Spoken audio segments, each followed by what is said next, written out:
একথাই রব্বুল আলামিন বলেন, وَإِن يَمْسَسْكَ اللَّهُ بِضُرٍّ فَلَا كَاشِفَ لَهُ إِلَّا هُوَ وَإِن يُرِدْكَ بِخَيْرٍ فَلَا رَادَّ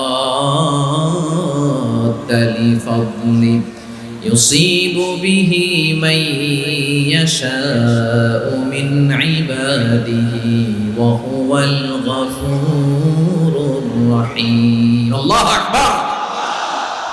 আল্লাহ বললেন, ওয়া ইয়ামসাসকাল্লাহু বিদুররিন ফালা কাশিফা লাহু ইল্লা হু। আল্লাহ যদি তোমাকে কোনো বিপদ স্পর্শ করায়, আল্লাহ যদি তোমারে কোনো বিপদে ফেলে দেয়, ওই বিপদ থেকে উদ্ধার করার তিনি ছাড়া আর কেউ নাই। জোরে বলেন ঠিক কিনা? তিনি যদি কোনো বিপদে ফেলেন, তিনি ছাড়া বিপদ থেকে উদ্ধার করার কেউ নাই। আর তিনি যদি তোমার প্রতি কোনো অনুগ্রহ করতে চান, ওই অনুগ্রহ ঠেকিয়ে দেওয়ার ক্ষমতাও কারো নাই। আল্লাহ যদি আপনার সফলতা দিতে চায়, পৃথিবীর কোন শক্তি ওই সফলতাকে থামাতে পারে? এজন্য আল্লাহ বললেন, খবরদার, চিন্তা রাখিদা খালিস করে নাও। ওয়া ইয়ামসাসকাল্লাহু বিদুররিন ফালা কাশিফা লাহু ইল্লা হু। আল্লাহ বিপদে ফেললে বিপদ থেকে উদ্ধার করার কেউ থাকে না। আর আল্লাহ যদি তোমার প্রতি দয়া দেখাতে চান, অনুগ্রহ করতে চান, ওই অনুগ্রহকে প্রতিরোধ করার মতো ক্ষমতা কারো নাই। তিনি তার বান্দাদের মধ্য থেকে যাকে ইচ্ছা তাকে দেন, যত ইচ্ছা তত দেন। তিনি ক্ষমাশীল, তিনি মেহেরবান। সুবহানাল্লাহ। তিনি ক্ষমাশীল, তিনি মেহেরবান। তাহলে এই আয়াত থেকে আমরা বুঝতে পারলাম, আমরা যদি বিপদে পড়ি আমাদেরকে কেউ বাঁচাতে পারে না। আমার বাবা আমারে বাঁচাতে পারে, আমার মা আমাকে বাঁচাতে পারে, আমার বন্ধু আমারে বাঁচাতে পারে, আমার দলের কর্মী আমাকে বাঁচাতে পারে, আমার পীর সাহেব আমারে বাঁচাতে পারে। আমার পটুয়াখালীর ভাইয়েরা খেয়াল রাখবেন, বাঁচাতে পারে এক মহান সত্তা, উদ্ধার করতে পারে এক মহান সত্তা। চিৎকার করে বলুন, তিনি কে? আবার আল্লাহ বললেন, আম্মান ইউজিবুল মুফতাররা ইযা দাআহু ওয়া ইয়াকশিফুস সুআ ওয়া ইয়াজআলুকুম খুলাফাআল আরদ আইলাহুম মা'আল্লাহ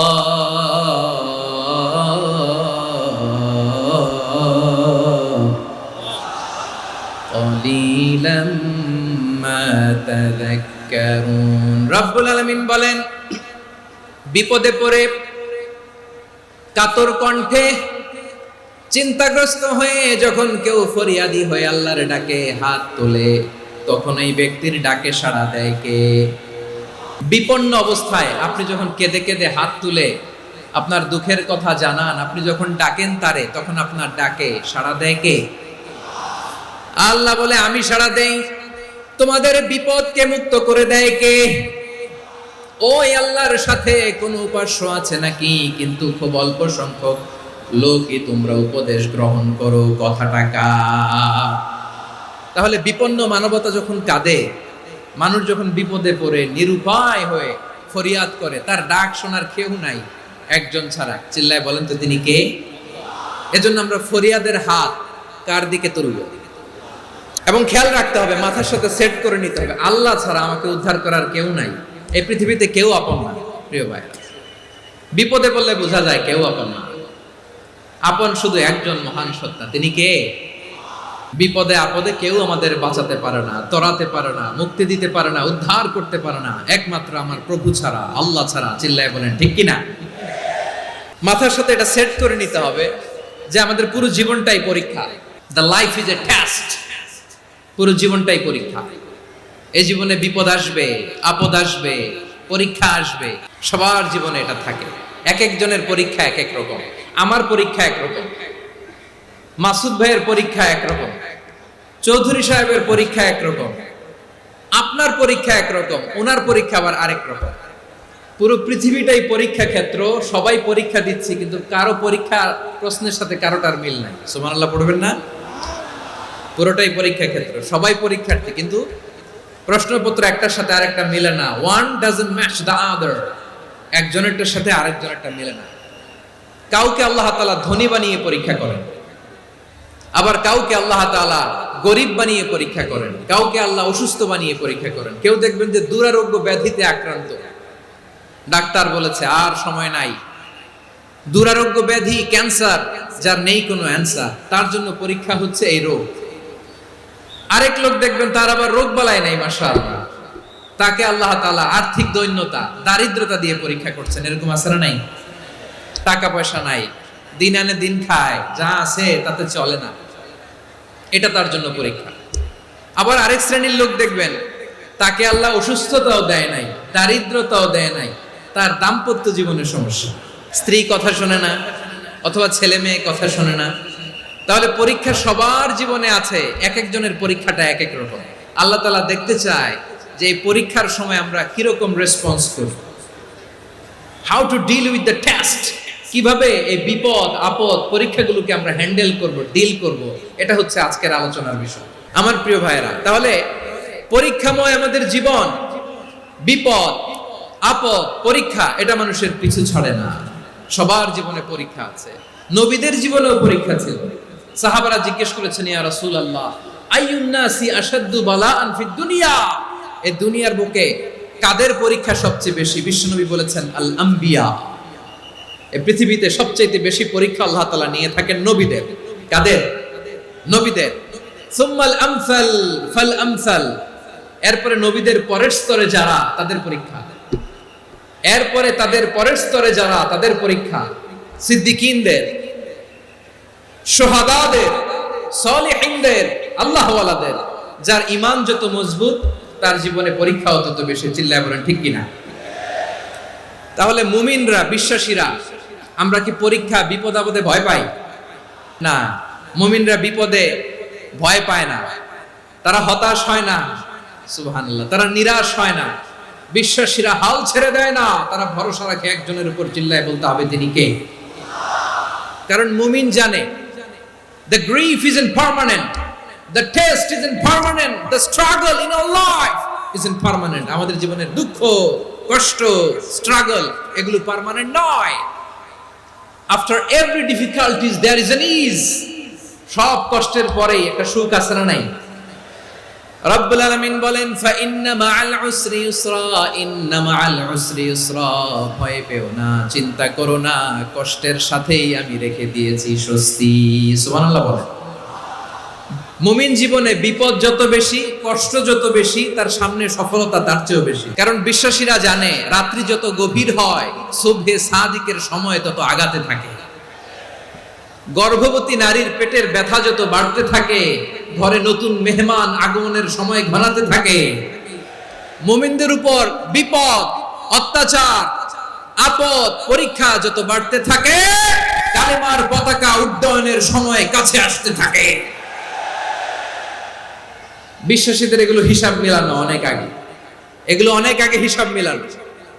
দুঃখের আধার শেষে সুখের আলো মিটি মিটি হাসে। চিল্লায় বলেন ঠিক কিনা? দুঃখের আধার শেষে আলোর প্রভাত হাসে, হতাশার কালো মেঘে যায় গো ভেসে, হতাশার কালো মেঘে যায় গো ভেসে।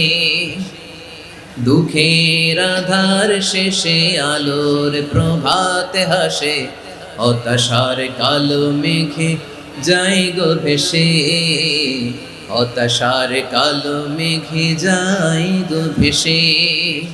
কোরআনের পাতায় পাতায় দেখো, ঈমানের পথ ঢাকা ব্যথার কাটায়। কোরআনের পাতায় পাতায় দেখো, ঈমানের পথ ঢাকা ব্যথার কাটায়। ভেঙে পড়ো না কভু হতাশ হয়ে, ভেঙে পড়ো না কভু হতাশ হয়ে।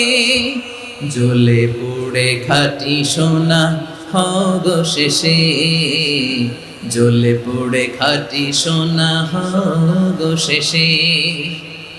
দুঃখের আধার শেষে আলোর প্রভাত হাসে, হতাশার কালো মেঘে যাই গো ভেসে, হতাশার কালো মেঘে যাই গো ভেসে। পরীক্ষা যত বেশি, কষ্ট যত বেশি, সুখের সময় তত কাছাকাছি, চিল্লায় বলতে হবে ঠিক কিনা? এজন্য মুমিন জীবনে পরীক্ষা বেশি, মুমিনদের হতাশা নাই। মুমিনরা নিরাশ হয় না, হতাশ হয় কাফিররা। মুমিনরা কখনো হাল ছেড়ে দেয় না, মুমিনরা ভরসা রাখে একজনের উপর, তিনি কে? তাহলে আমার প্রিয় পটুয়াখালীবাসী, বিপদ থাকবে, পরীক্ষা থাকবে, এই বিপদ থেকে আমাদেরকে উদ্ধার করবেন একজন, তিনি কে? আমরা শুধু আল্লাহর উপরই ভরসা রাখবো, চাইবো একজন সত্তার কাছে। আওয়াজ করে বলুন, তিনি কে? একজন সত্তার কাছে চাইবে। বিশ্বনবী ওনার চাচাতো ভাই আব্দুল্লাহ ইবনে আব্বাস রাদিয়াল্লাহু তাআলা আনহুকে বললেন, ইয়া আব্দুল্লাহ ইবনুল আব্বাস, হে আব্দুল্লাহ ইবনে আব্বাস, ইদা সাআলতা ফাসআলিল্লাহ, যখন চাইবে আল্লাহর কাছে যাও। ও আব্দুল্লাহ, যখন চাইবা আল্লাহর কাছে চাও। ওয়া ইদা ইসতাআনতা ফাসতাইন বিল্লাহ, যখন সাহায্য চাইবা আল্লাহর কাছে ফরিয়াদ করো।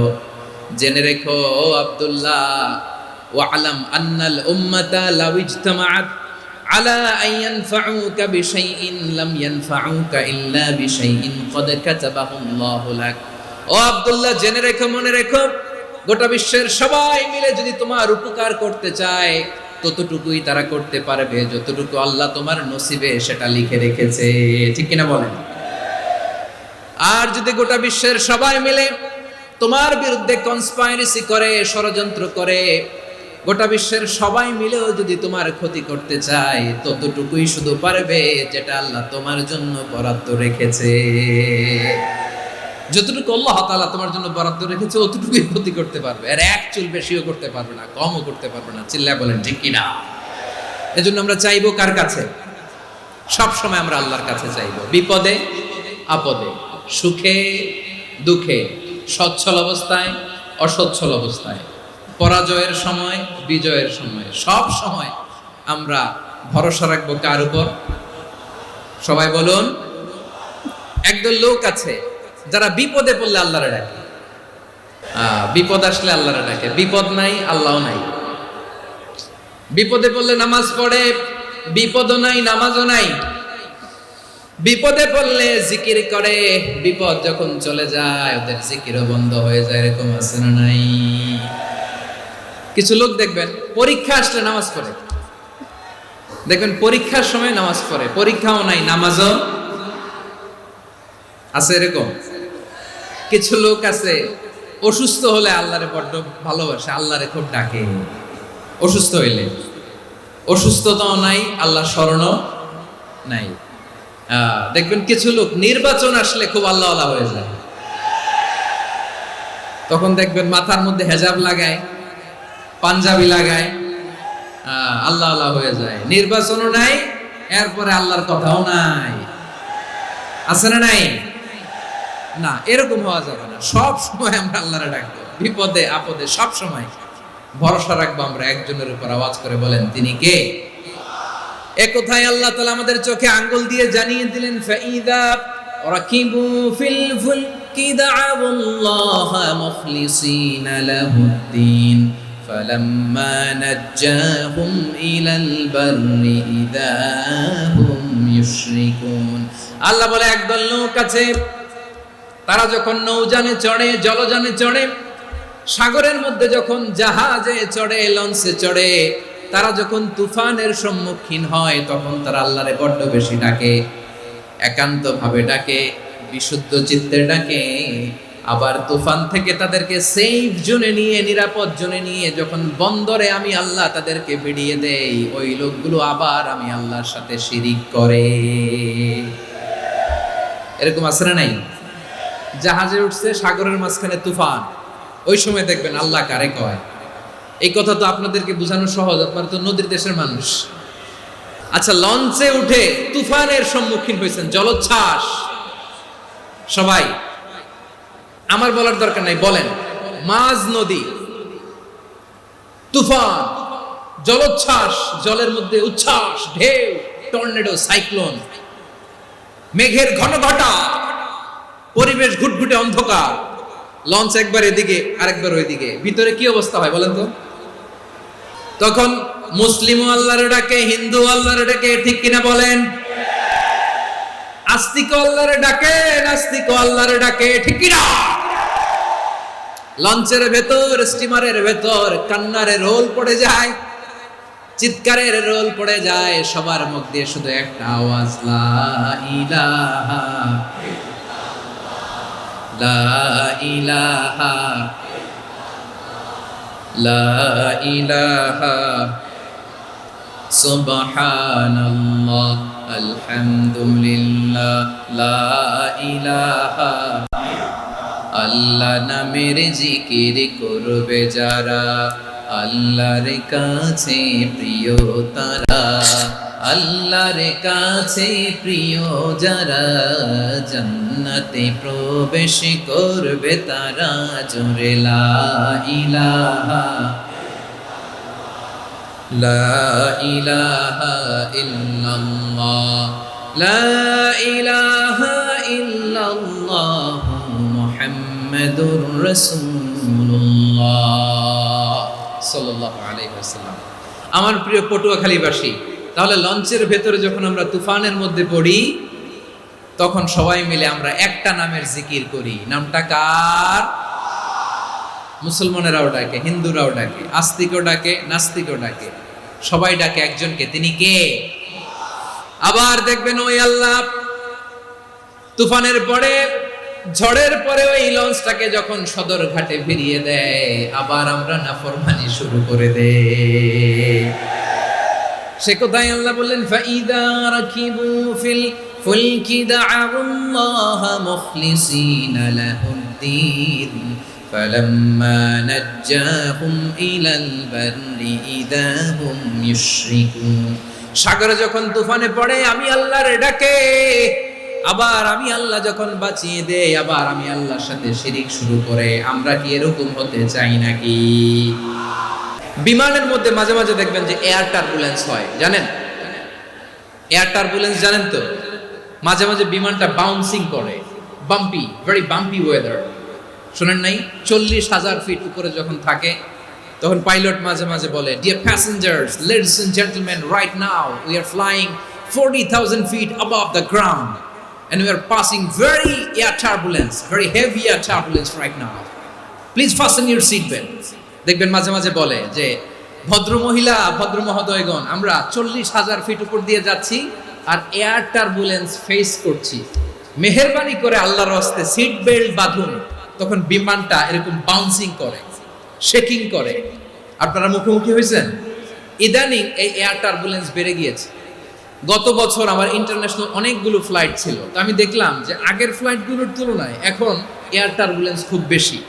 আমি একটু রিসার্চ করে দেখলাম, ক্লাইমেট চেঞ্জের কারণে, জলবায়ু পরিবর্তনের কারণে আকাশের বাতাসের মুভমেন্টে পরিবর্তন হয়েছে, ফলে এখন বিমান শেকিং করে বেশি, বাউন্সি, বাম্পি ওয়েদার।